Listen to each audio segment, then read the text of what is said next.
Right guys, welcome back to the 12th Man, the regular Thursday night show at 7:30pm every Thursday night. I've already said Thursday night, haven't I? I've already said it twice. If you're unfamiliar with the format of the show, we look at all the latest Ipswich Town news in the look ahead to the weekend's fixture, and of course this weekend it's Burton Albion at home. Tonight we are joined by the only man who's done anything of note on the pitch lately, as Haydn Nichols, and obviously Deano, the original spokesperson for the channel. We're here at the 6th Devon Inn venue of the season, the Coach and Horses in Melton, Suffolk. They're serving food all day, every day, breakfast, lunch and dinner from 9am till 9:30pm. So why don't you come down and visit? They do a good spread. You said the food looks good, didn't you, mate? It does, mate. It looks awful. Well, nerves, mate. Absolute nerves. I'm sure he meant good there. He said it looked good. Nice anyway. God, I lost myself. Firstly, we will be at both. The channel will be at both Ipswich versus Burton and Man City versus Ipswich Women's this weekend. Two incredibly important games for the club. On one side, we have the women advancing into the 5th round of the FA Cup, taking on the holders in their own back garden, and then we have our men in their own back garden taking on the team they start the season so well against. But boys, it's been a number of bad results recently. Lost 3 on a bounce, drawn last night at Wimbledon. Obviously this filmed on a Wednesday night for a Thursday night showing, but Tuesday night's game against Wimbledon was not good enough. Neither of you went. I know, Dean, you listened to the radio. Hayden, you watched a bit on iFollow. But it wasn't good, and it was dismal. But I'm trying to look around it and see where all these problems are coming from. So obviously we're going to concentrate on the men tonight, as it will be the discussion of a lifetime, trying to work out what's going wrong at the moment. So let's pick up a few pointers firstly. Town currently sitting 7th, right? 1 point outside the playoffs. They've currently played a game or more than 4 of the top 6, so that's not a good position to be in at this moment in time. But since the start of November, the Blues have only won 4 of 17 League One fixtures, when in the previous 16 the Blues recorded 9 wins.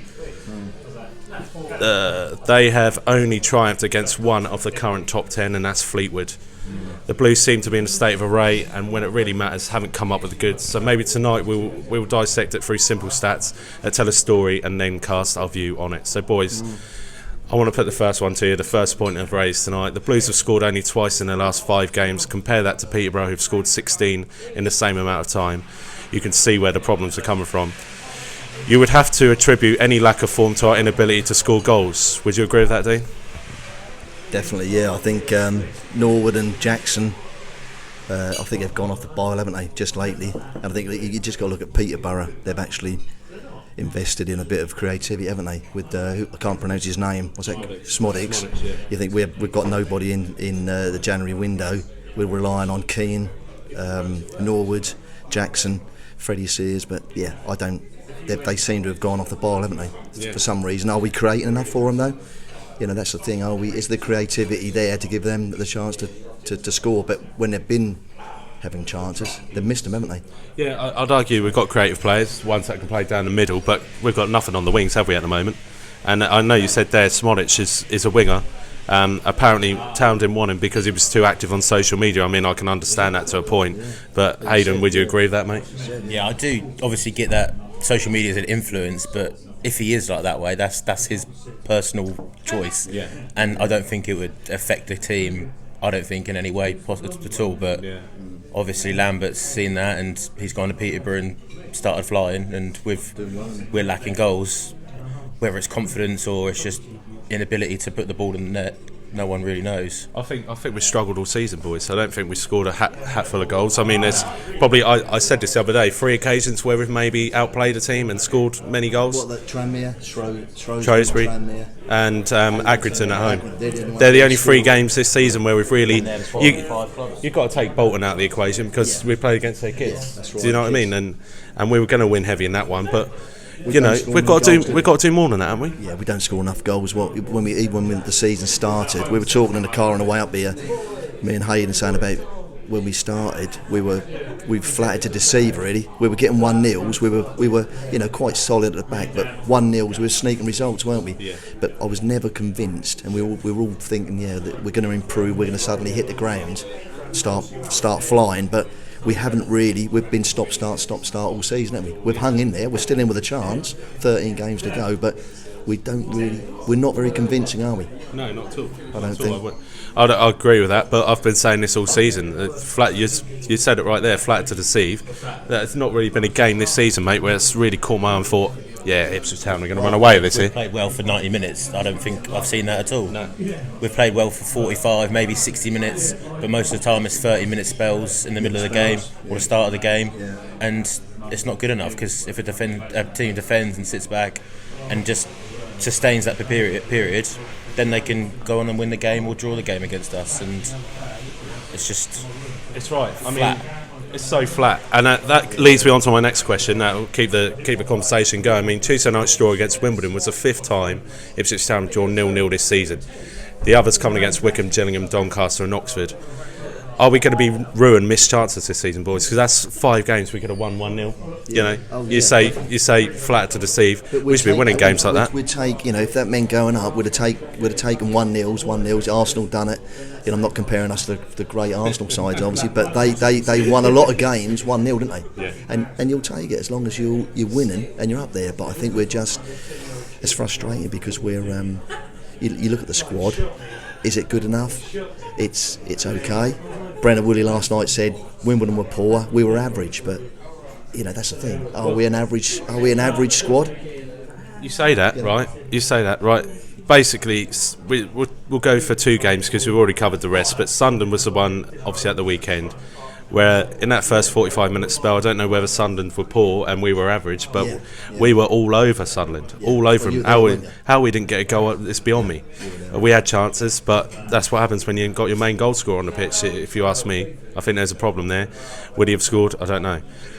Going to that second half, substitutions were too late. We're bringing on defenders rather than attackers. You've got Judge on the bench. I mean, Nolan was creating everything first half, did nothing second half. I think sometimes the problem is we're not bringing players in quick enough, and we certainly haven't got enough options, especially on the wings. We're so narrow down the middle. Would you agree? Definitely. I think getting rid of Giorgio was probably one of our biggest mistakes because we didn't give him a chance. We didn't, honestly. He's creative, he's wide, he attacked. That faces open up and he creates. Yeah, it was at Wimbledon at home, wasn't it? Funny enough, Wimbledon was the first game, and basically his introduction led to the win. He came on and attacked and drove, and no one gives us that. We've got just players that sit there and pass, and no one just wants to get the ball and just drive at someone.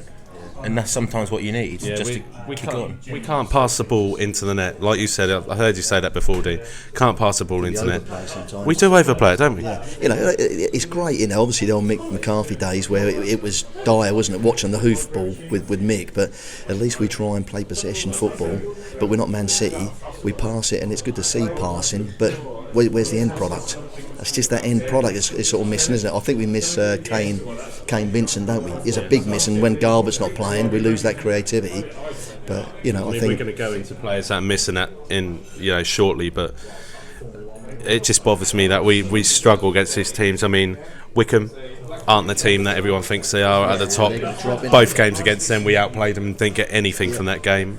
Gillingham, how we drew 0-0 at home against them was probably one of the worst performances I've seen this season. Doncaster at home, Doncaster outplayed us. Holy man of the match, and should have kept between the sticks after that. Oxford, tricky one because the conditions were terrible. We've still got to play them at home. Coventry. But we've got to play. Teams like Coventry have still got to come down here in the league. Portsmouth, some good sides, some really good sides. I think Coventry, from what I've seen, Coventry look good, well organised, good side. Obviously, Rotherham physical. They tucked us out. Coventry drew at their place, didn't we? Drew in the league, lost in the FA Cup when they played really well against us.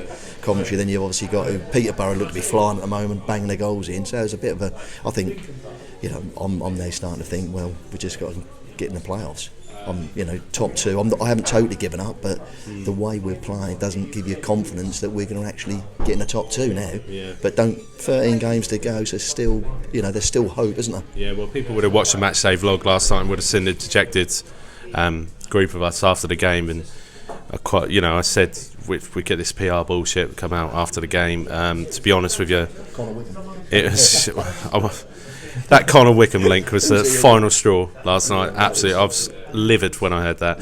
Like, Haydn, just tell me what you know about Connor Wickham, because we were talking about this in the car, weren't you? All I know is he's on £60,000 a week. So even if he comes in on a 50-50 loan, we've still got to pay 30 grand of that, which just never going to happen. He's never going to drop down from it. He scored in the Premier League against Norwich 3 weeks ago, or maybe even more. Coming out on loan, he's not going to go to a League One side, is he? Very unlikely, but I think, like you say, it's a PR. Why do we want to hear that? Because League One, Marcus Evans, we know what he's doing. He's not. All these people who say, yeah, he's propping the club up, this, that. I can accept that to a point, but he's overseeing the decline of this club without a shadow of a doubt. Marcus Evans has seen this club over the last 10 years stagnate and decline, and yet people will disagree. He's propping us up, but you can see he's chosen the managers, but he's started to sort of gradually, cut back on investment into the players. So this is where we are now, and my worry is if we stay in this division, League One, we're going to just be an also-ran League One side. Sit and rot. What do you think about it, mate? Just sit down here and rot. That's what's going to happen, and we've just got no. It's not just the team that's flat. Everyone's flat. The whole club is flat. The stadium's flat. There's nothing. It's just everything's down and low and in the dumps, and we need something to give us a bit of kick. But Evans isn't giving it to us. In January, he should have sat there and thought, right, we're second, third, that sort of in the league. We need someone to kick us on, and it never happens. It never comes, and it's always the way. Yeah, it's like waiting for a bus that never comes. You're right, mate. It's the bus is out of service, and we didn't know about it. And my next question is our inability to invest in bringing in players that will, definitively cost us our position in the league table. I said the club, Marcus Evans, have not purchased a single player since we were relegated. The likes of Holy Wilson and Norwood coming in on a free transfer, Garbutt and Earl on loan. I mean, why have we not spent money? Do we think our squad is good enough? Now, obviously, I said about Mike's post earlier, where Mike said 196 days ago, Paul Lambert came out before the first game of the league season at Burton and said that he was furious with the backing that he received, and that he didn't think his squad was good enough to win promotion to the Championship. Now, if that isn't hindsight right there and then, I don't know what is, because he's said it plain and simple to everybody on the first day of the season not to expect to go up with this squad. If we don't, then he's already told us. So why are we sitting here moping about it? We knew it all along, didn't we? Well, you live in hope, don't you? But I think perhaps he realised what he was taking on. He said it all along, hasn't he? There's no money. I've got to work with what I've got. So he's accepted it, but that doesn't stop him from obviously trying to get us promoted, to do the best he can, which I think Lambert is trying to do the best he can. But whether he's the long-term person, he's got obviously a 5-year contract now. Can he turn it around? But if Evans is not backing him, I can't see him doing anything. Even if he's the best manager on the planet, he's not going to do it with Evans in charge, is he? Jose Mourinho couldn't get his squad out of the Championship with no money, could he? Not a chance. And like you say about Lambert at the start of the season, he said it, and we all thought he was an idiot, because after 6-8 games, we were flying, scraping 1-0s, thinking, we can easily piss this league once we start playing well. And it's come and bit us in the arse, because he was right all along. It's not good enough to go up, and we've been found out time and time again, and just boring. It's just boring to watch. I'll tell you what, the minute I knew this was going on was Rotherham away. I tell you, when we went up to Rotherham, they absolutely battered us, boys. How that ended 1-0, I don't know. Because that was such an overhaul. Such an overhaul, right? And because it was away from home, not many people saw it. Only the people that were there watched it on iFollow. Partially listened to it on the radio, because you get a false story half the time when you listen to that. But the problem is, right, if everyone had seen that performance, they would already know we've been nowhere near the top 6, I would say, because we're just not playing well enough. Yesterday, we were abject. We were just not there at all. We weren't doing anything. The ball was kind of pumping forward, right? We talked about it. You go and play AFC Wimbledon at home, and, this is another quick stat. Every team that's been down there this season, whether it be Peterborough, whether it be Rotherham, they've all gone down there and not scored against Wimbledon. So it's no great shakes that we've walked away not scoring, because they were solid at the back. They had some great players. some of them will go for a few 100,000 and some I would imagine. Yeah, they're bringing through, these players are just players that they're bringing through from wherever, and they're selling them on. They've got a great kind of structure at the club, conveyor belt of players that are coming through. One of our own, Shane McLaughlin, was playing at right back for them. We never utilised him as a right back at all in our squad. Never even he made one first team appearance as an attacking midfielder. Played well, played fine, absolutely fine. And like I say, we talk about giving people a chance, right? Leads on to the next question: is would we criticise the club? However they virtually. We could criticise the club. However, they have virtually stuck to their plan and said they would not spend any money on specific individuals, but invest in their youth products. Now, if you look at our youth players that have come through, Downs and Wolfenden, both confirmed first team players now this season, both between them made 53 appearances this season. That's a positive. Dazelle still can't kick a ball, only made 8 appearances this season, 6 starts. I mean, that is shambolic in any sense. I don't think he can play football at any level, in my opinion. I don't think he's going to go anywhere. I really don't think he's going to do anything. And Dobra and El Mazzuni waiting in the wings. I mean, 2 wingers, you would say, in shapes. Yeah, and Mazzuni scored. Didn't he? Scored. Yeah, great free kick. I mean, that's the kind of creativity that you need in your squad. Yeah, but is he ready for... Well, say that again. Is he ready for League One, El Mazzuni? Is he ready? I don't know. Yeah, when is a player ready, Dean? Yeah, I know. Yeah. Well, Dean, Flynn Downs was not ready for Championship football, but he still played. Yeah. I think the thing is with Flynn Downs, you've got an exceptional talent. The others are probably a little bit behind him and not quite ready. Dobra, El Mazzuni, I don't think they're ready. Downs was ready because he's at a next level up. To me, Downs is quality. Wolfen's the other one, isn't he? They already had their loans as well. Yeah, they've had the loans. They've been there and done it. They've really got the benefit out of the loans or whatever. So they're ready to hit the ground running. But to me, like you say, bringing the youngsters through is brilliant. But what's going to happen? We'll sell them, and you'll cash in. We had to go up. We've got to go up this season, at least to stand a chance of keeping Wolfenden and Downs in the Championship. If not, they'll be gone. They'll be gone, definitely, you're right there. I've got to say, a few of the other players have gone out loan. Drennan, you've got Falami's gone out on loan. Falami's gone out to a League 2 side, Drennan's gone north of the border. Scored, didn't he, Saturday? I think he did, yeah. But Ndaba's the one that really gets on me. I thought he was going to be a first team player this season. Doesn't seem to have kicked on. Do you agree?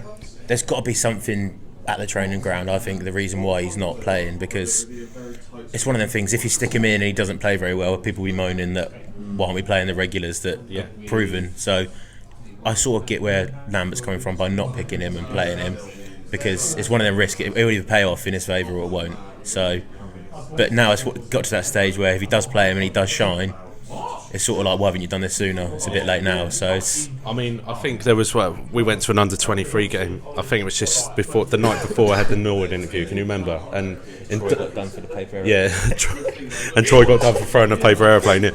And that night in Derby playing this under-23 game, was it Watford we played against? Something like that? Can't remember. But in Derby was absolutely diabolical, right? And Paul Lambert was over the road. You can see him over there watching down. That's probably why he hasn't played. But there's players that come into this squad this season, not even kicked a ball at under 23 level. Alex Henderson at centre back, he played against Peterborough in the trophy. Exceptional, played really well. Held to Ivan Toney come on, had him in his back pocket. We've not seen him again all season.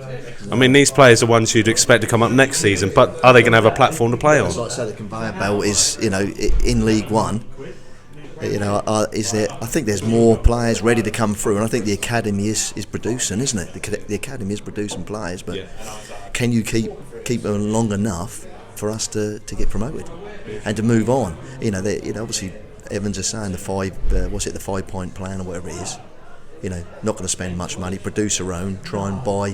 When we do buy, we get sort of players who are raw diamonds, don't we? Yeah. So my question is now then, because our academy seems to be producing that talent that's coming out now, would you agree then that the club are doing what they said they were going to do? They were going to stick to it? And do you agree with the ethic they're doing, or would you rather see them spend money and bring players in?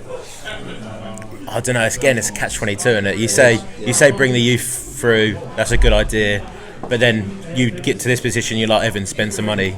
But then if he spent loads of money and it didn't work, you're then saying, bring your own players through and play them. So again, it's It depends on how you play and what happens. It's all a bit of chance, really. I think. I think it's a bit of both. Where you want to see a young blood come through. You want our own. We want to see our own players come through, but they need to be supplemented by other good players. You're not going to have 11 players from the academy.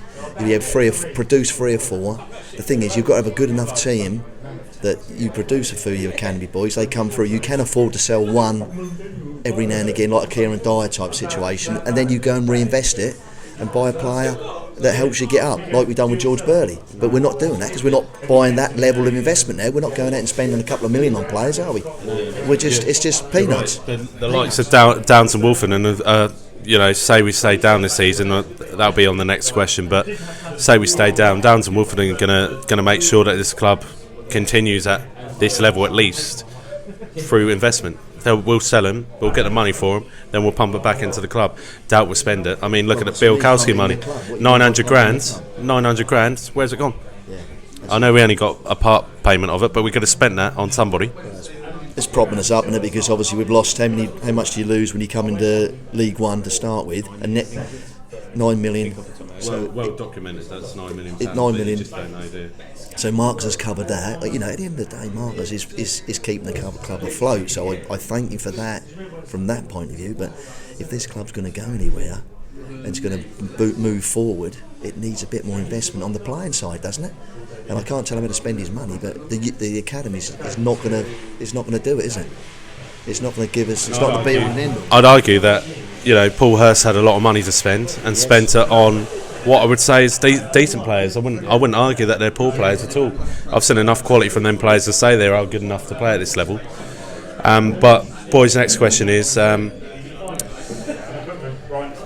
do we need to accept the worst as and when it comes? That this club can only be sustainable at this level going forward. Because this model cannot work in the Championship. I think our top limit now is a mid-table Championship club, and it's sad to say, but that's our peak. I can't see us getting any further than that in any time in the next 10-15 years. We've just made a solid point there that the only way that we're going to go forward is through our own academy players. What that doesn't give you is experience. I mean, you tell me if all those sides that have done it, and everyone always jumps to Sheffield United, but Sheffield United had a ready-made side because they'd done their research, they brought in players and they didn't use their academy. Yeah, they did buy, didn't they? Because they had 5 seasons in League One. Yeah. And then I don't know the exact. So you're telling me they didn't use academy. None of their players that got promoted to the Premier League come out of their academy. Yeah, so they bought, didn't they? They obviously invested. I don't know how much. I'd be interested to see what in League One. I don't know how much. I'd be interested to see how much they actually spent. That, not a lot. They spent 12 million on John Egan, didn't they, from Brentford? Yeah, in the Championship. Yeah, they spent a lot of money in the Championship. They knew they had to spend money, and they did it. That's like us now. We missed money now. Say that again. We need to spend money now to get up, and we're not now, boys. We're done.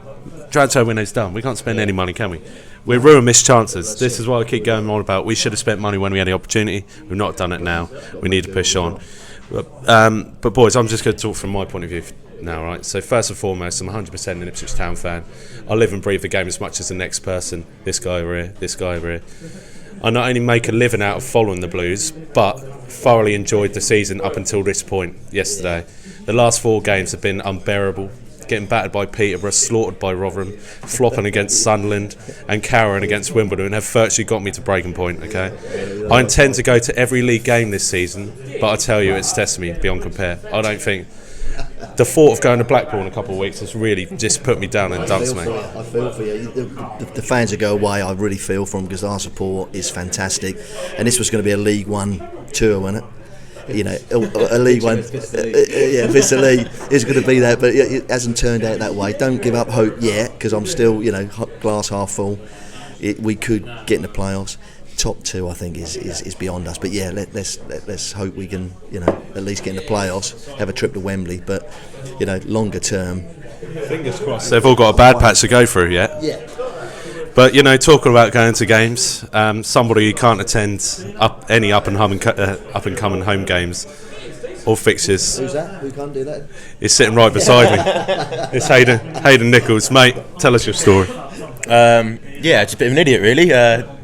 Jacko scored at Tranmere for once, and some idiot hopped the barrier and decided to do a little lap of the 18-yard box. Are you saying that weren't you? I don't know. I don't think there's any proof that was me, but the big blue coat gave it away, I think. Lately got arrested a little bit later, and spent a night in the cells, and Naughty boy. had court last week and blagged my way out without a 3-year ban. But I'll be back in August. Yeah, to be honest, mate, it would have been harsh because you weren't the only one on the pitch. Nah, there was about 20 others on the pitch, so I don't know who they were or anything, but yeah. So you got a ban from Ipswich for going on the pitch at Tranmere? I can go to away games. Oh, you can go. You can go to away games, so it's all right. So you going to any of the remaining 4, mate? Probably not. Shrewsbury, Still definitely. got to pay off a hefty fine, I heard as well. Yeah, about 360 quid, and then had to pay to get up there, pay to get back, help pay for a hotel for the night. But luckily, a lad stayed up there with me and helped me out a little bit. So a lot of people are telling me, look, what a legend for doing it. But the thing is, at Tranmere, Haydn's not the first, and he's certainly not the last person to have jumped on the pitch at Tranmere this season. I'd love to see how many people have gone through that court this season for doing it. But I will say they didn't do enough to stop the fans. They didn't try. They would have known, scoring a late winner in the manner that we did, that there was absolute jubilation in that stand. Limbs everywhere. Half the trouble as well was there was no scoreboard on our side of the scoreboard was on our stand, so you couldn't see the scoreboard around us. So there's us thinking, it must be 88th, 89th minute at least. What's the score, Ned? What was it? 2-1. 2-1 we won. That's right, yeah. But it was like the 78th minute, I think, in the end. So jumped the barrier a little bit early. That's a bit of joy, wasn't it? But then the week later, Sunderland fans, they were all on the pitch at Tranmere. There was loads more. So. But then they against Portsmouth, I think they had their first 4 rows all netted off. They've finally learnt their lesson and cornered off those first 3 rows. And to be honest, they're going to pick on someone, aren't they? Obviously, they made an example of you, Haydn. The big fat one. The only one they could have seen on the pitch. I actually met him there because obviously I saw Ashley was saying, that's Haydn. Didn't know you then, obviously, did I? It's Haydn on the pitch at Tranmere or whatever, but now I've obviously had the chance to meet you. If anyone knows Haydn, Haydn's a good lad. Not bad, no bad intentions at all. He's not done it for a reason. It's just we just scored a goal. He's celebrating like any. To be honest, if I was down the front, I probably would have been on the pitch. Not gonna lie. Don't even think about it. Honestly, it's the last thing that went through my mind, and just as soon as that ball hit the net, it was just. What did you make of Caden Jackson calling you out on social media, mate? Yeah, I'm a bit angry at him actually, because if he didn't run across the goal, I don't think I'd have ran across. I don't think I'd have got lifted, but. There we go. What about the criticism that you gave Gwion Edwards a bit of a slap? Yeah, the video proof has actually proven that, so I can't deny that one either. To be honest, mate, I didn't see much apart from the fact that when I was recording the goal, I just looked up and was like, Haydn's on the pitch. I couldn't believe it. But you got to laugh about it, mate. Thankfully, you're not banned for 3 years. Yeah. They hand them out like tissues at the moment. So you've done well to get away from that, and you're adhering to what the club have asked. You're not going to games like some people that I know are going to games, and fans not criminals. They shouldn't be, and they've been told not to, but they'll still do it. You're gonna adhere to that ban, and you do anything to watch your team and see them do well. There might be a possible way of me going to the playoffs if we get there at home, and Wembley if we get there. It's not going to happen, but if we do, but there's a possibility they'll let me back for that. Yeah, which is good behaviour. Yeah, make sure you get it. Yeah, like you say, don't turn up when you're not supposed to turn up, and they'll look after you as much. So and I mean, from that point of view, I think the club are quite good communication-wise, and they do give people a chance.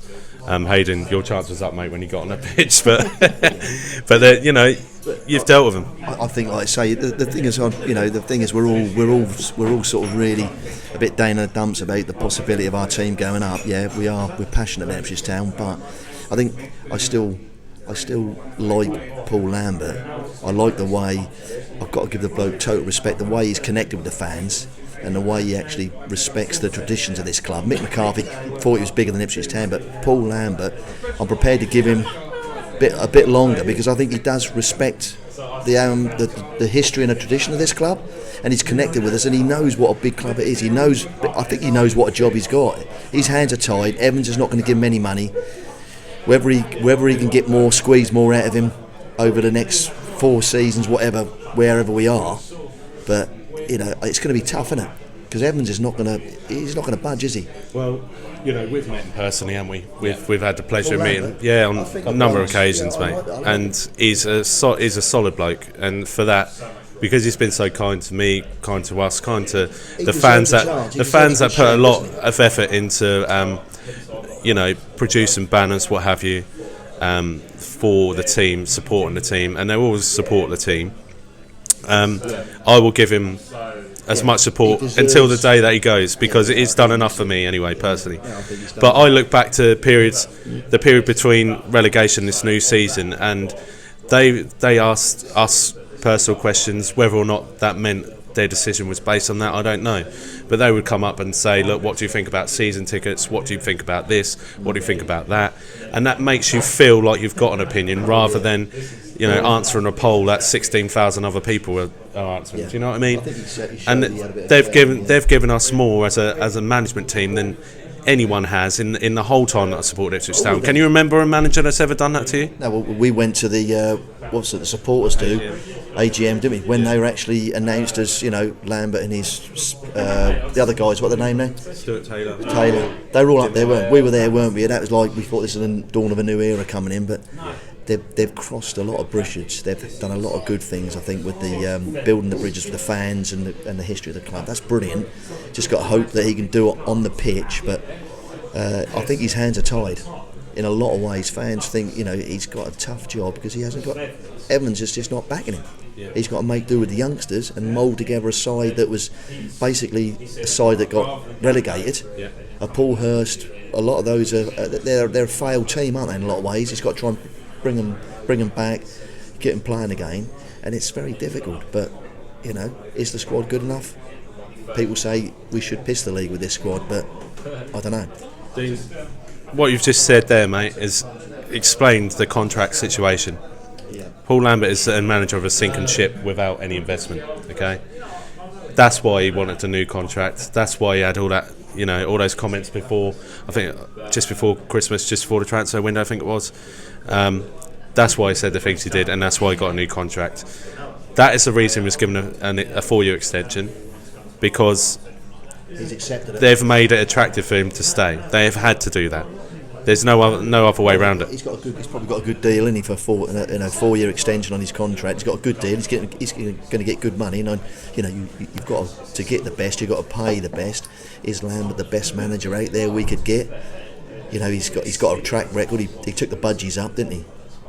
He got 2 successive promotions, but I think the side he took on, the Norwich side, was a lot. That squad was better than what he's had to take on with us, wasn't it? But he said to me, he had a side of championship players when he joined Norwich, and it was easy for him. A lot easier. Look what he's had to take on. He's took on a failed, relegated, sort of haunted team. He's tried to pick them up. So he's got a big job in his hands. But the thing is, are fans going to be patient? We don't go up this year, but are we going to still come back in droves next year? Having a bit of faith in Paul Lambert, who can bring it together. Can he do it? If you're going to lose your good players, it's going to start all over again, isn't it? So we're back to square one, and then we might decline even further.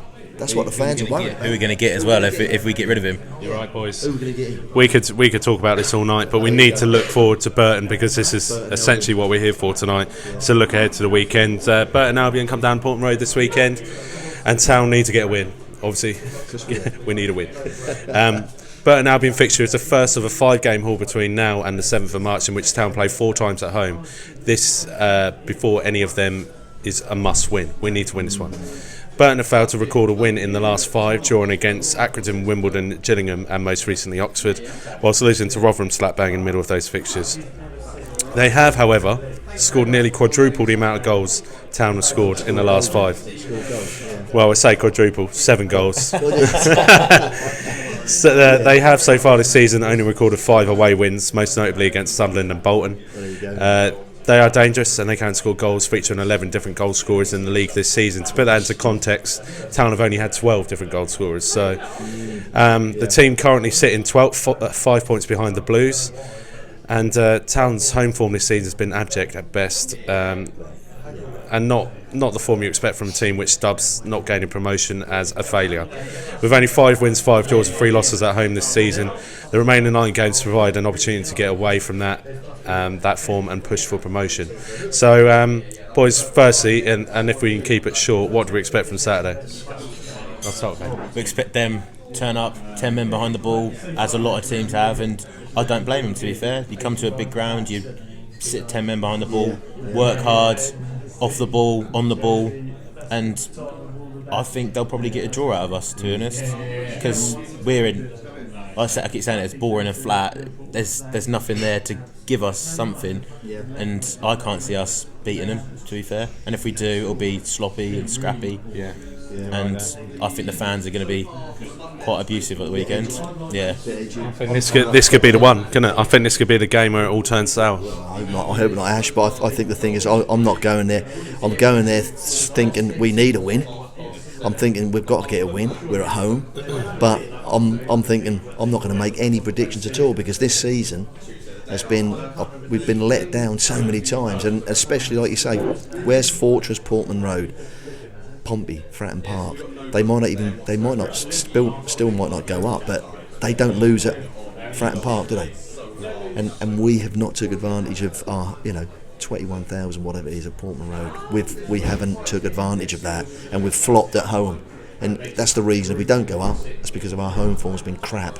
Absolute rubbish. But it is hard playing against these teams that turn up and sit back, I think. When you haven't got the creative players to get through the lines, it's difficult to penetrate. We're not probably good enough to break them up, break them down. Well, that's my next question. We shouldn't be saying this, but do we need to go back to basics to beat Burton on Saturday? Ditch a formation that seemingly doesn't seem to work for Ipswich Town. It hasn't done in the last 20 games, so why would it work on Saturday? Which formation do you stick Which to? formation do you do? Look, missing KVY and now Garbett. They've been a real problem for us this season, missing them. And we definitely miss them in that formation. Fine, if you've got those 2 players, you can play that formation, would win every game, I would say, because they're just good enough. They're just good enough.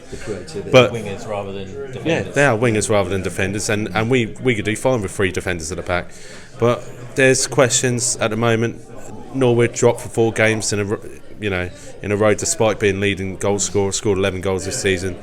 There is a video circulating online of him, all these missed chances. I think it's just pathetic sometimes, but there you go. But I'd just say, are there issues in the camp? Last night he looked like a completely different player. I've got to say, it wasn't James Norwood out there, and not to mention his social media posts that happened earlier in the day. Is he deflated now, do you think? I don't know what's up. I think he's fed up with football life. I mean, right. This could be completely off scale, I don't know. But if you look at a player like Billy Key, right, who was playing for Accrington Stanley, obviously he had issues off the pitch, but were definitely driven by being on the pitch. Now the same thing could or could not be happening for Norwood. It's gone from non-league to League One, playing for probably one of the biggest clubs in League One right now. The pressure must be huge. You said about pressure in the car, pressure to perform, boys. These players, have they ever seen pressure like this to perform? Good point, Ash. I think, like I was saying when we came up, they're human beings, and these fans who really, I'm disappointed in the players sometimes, but I'm saying as long as they give 100% and wear that shirt with pride, if they're not good enough, they're not good enough. But don't vilify them and really give them the boost, because they don't deserve it. If they're given their 100%, that's all you can ask for, isn't it? And perhaps it is like you say, the pressure. The expectations. I don't know if them boys can live with it. You've got your Scoosies, your Chambers, you've got your experienced lads, you've got some young lads. Flynn Downs, just like unflappable. That boy has been fantastic, hasn't he? And he's going to bigger, better places, or whatever, if that's what you say. I think the expectations probably has been too much for him. And if you look at personal lives, and like you said, their expectations, you look at a player that just pops to mind, Toto Enciala. You knew he was on his way out the door, because he changed all his social media. he made it very apparent he wasn't going to be playing for Ipswich Town for the rest of the season, didn't he? I think he received a lot of abuse, didn't he, after that Exeter game? Was it he made a mistake in that game, didn't he? I think. To be honest, mate, I was there, and from my point of view, I didn't think he had a bad game. No. And a lot of people causing a lot of stress, obviously, which obviously led him to go, and he does bite. Bites every time someone posts something or messaged him something in Tiala. Every time someone messaged him or anything, he bites though, and some footballers just leave it, don't even look at it and stuff like that. See, my opinion now is that this has got so big, and especially James. Everyone knows James Norwood bites as well, and it's the thing about a player. If you attack him on social media, they're going to bite back. Will Norris, for God's sake, it's only a matter of time before he bites back, because this is my point now. I think if you want a completely clean slate, you need to get these guys away from social media for the rest of the season, because I think it plays a bigger part than any of us take credit for. Look at me, I'm on social media all day. It's basically my job. But then you agreed that we should have got Smolix in, but that was all social media driven. So Smolix, that wasn't social media driven. You said he was. You said I can't tell you how I know, but it wasn't. That wasn't from social media. Okay. That wasn't from social media. But what I'm trying to say to you is that social media is so big nowadays that it can put you in a dark place, and you can only imagine you're being battered online by thousands of people. And Dean, you can't appreciate, honestly, you only see Facebook forums, Jenny Gavin Weir, whatever she's saying. But what I'm saying is, what I say to the players is, don't go on there then, come off it, because if you're going to get all that abuse, come off, because if you can't handle it, that's the thing, isn't it? When it's good, it's good. Who can handle it? Who can? It's bigger than we know, unfortunately. But I'm not going to say like these players, especially James Norwood. I'm not going to say turn around and say like he's struggling because of social media. He loves the banter, I would say, but when you're top of the league, it's fine. But when you're negative and having a bad time, it's not good. I think they say Haydn. I think the expectations on these players is massive with a club like Ipswich, League One. Expectations from the fans, and that's why last night they got a lot of a boost at Wimbledon, because the fans' expectations, you've got to go and win, you've got to beat Wimbledon. I was there in my kitchen last night, pacing up and down and getting really angry with it, saying they're rubbish, this, that and that, but you calm down and you have to calm down and think, well, the expectations, I don't think they can handle it. I mean, I sat here today typing these notes up for 3 hours, and honestly that was the best thing I could have done, because I was so angry after that draw last night. But when you look at it actually deep down, we played well, and the dots do match up. They've not done anything other than what they've said this season. They've stuck to their guns, and if anything, we do stay down, at least they stuck to their guns. At least they didn't do something completely different to what they made the fans believe. And in my opinion, they've not lied to us. They've done everything they promised they would do. Yeah, well, they haven't said it. We know he's not going to spend any money. They're tight, I'll get, and that's how it's going to go. Yeah. But I can't see the club progressing or move. Unless Lambert. But that's the thing, Ken Lambert, because we'll need a bit of a clear out next season if we don't go up. Are the players we've got good enough? We're going to lose Downs and Ruplan, aren't we? They're going to go, aren't they? How much of that money are we going to reinvest? Then that money, how can we reinvest that into players? But the wages are such. It'll probably drop the wage. The wage structure is going to go lower, isn't it? If we were to stay down, you'd see a huge change, wouldn't you? I think there's got to be something in their contracts already saying 20% cut of wages or something. Surely, yeah. There must be. Maybe that's looming over their heads. Maybe it's like fail to get promoted, so your contract's ripped up. That might be in their contract. You just don't know, do you? All these things, family problems at home. Look at Alan Judge earlier in the season. Didn't want to play because he was so cast away because of his family living in London, and he's playing up in Ipswich. Now moved his family up here. He can't get a game. Poor fucker. Yeah, you're right. It's I don't know. Boys, we're gonna have to leave it there. We could be talking all night about this, but some of us have got lives to get back to. We'll keep the faith anyway. At the end of the day, we've got Burton. If we can get a win on Saturday, I say that every week. We can. But 13 games to go. Let's just, even if we're not playing brilliantly, we might be able to get a run together. You never know. We've got most of the games are at home. The form at home is not good. We've got to change it, and quick, haven't we? So you never know. 13 games is a lot of games. It is. Yeah. When you think of it, get 8-9 wins out of them 13. Suddenly you're looking top half of the playoffs. Yeah, we need to run, don't we? Yeah. We need to win 5 or 6 games on the bounce, and see where we are, and then take from there. No. Look, boys. Firstly, I think I'll take a win on Saturday before we look at where we're going to finish in the league. But one game at a time. Yeah, one game at a time. But thanks for tonight. Obviously, Haydn. We'll see you back at Portman Road in the playoffs. See you at Wembley. Yeah, see you at Wembley, mate. Dean, cheers for coming on. But until next time, come on, you Blues.